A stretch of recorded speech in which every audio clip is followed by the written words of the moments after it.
So guys, we are still on this picture, and if you are following through, you'll see that my last picture, what I did was the dodge and burn.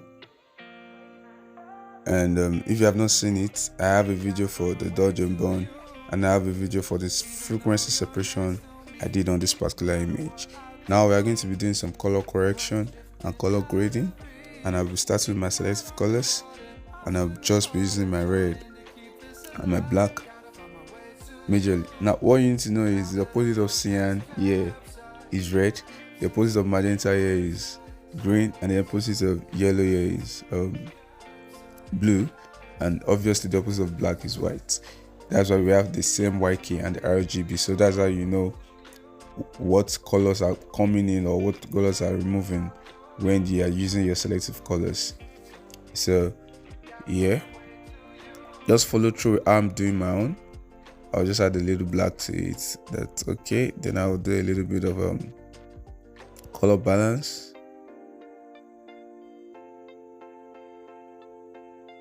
And then you can see it. Same thing applies. We have cyan red, magenta blue, and magenta green and yellow blue. So that's okay. Then let's do a little bit of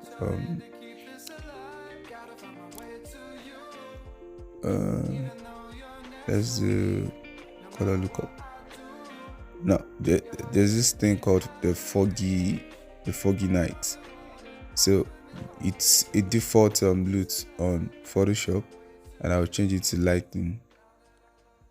It just, when I do this, it actually just gives my images foggy look, and when I change it to lightning, it actually targets more of the feel to the shadows, which I just like. And yeah, we have that. And then we are going to be making the picture sharp. We want to make the picture sharper. That's the second thing I'll be doing: color correcting, color grading, and also making my picture sharper. So I'll convert to a smart object, and then I pass. I take it to very low, 1.5 is okay. Then change it to linear light,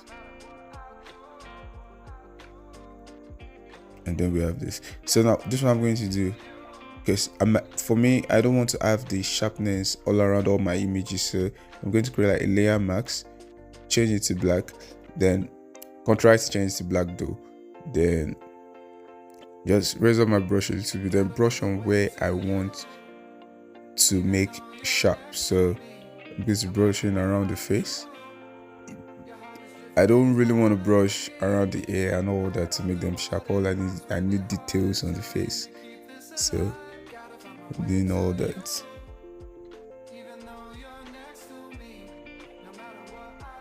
For some people, you can also leave it that way. Just instead of using 1.5, just reduce it to like 0.8 or something. But for this particular picture, this is how I like to work. Now we can see that it is very detailed. This is how before and after. And then we are good.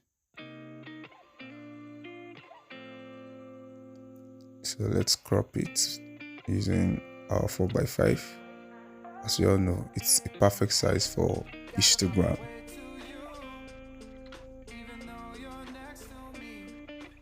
Yep. And we are good. We are good. Alright guys, thank you. Please subscribe to my YouTube channel and like.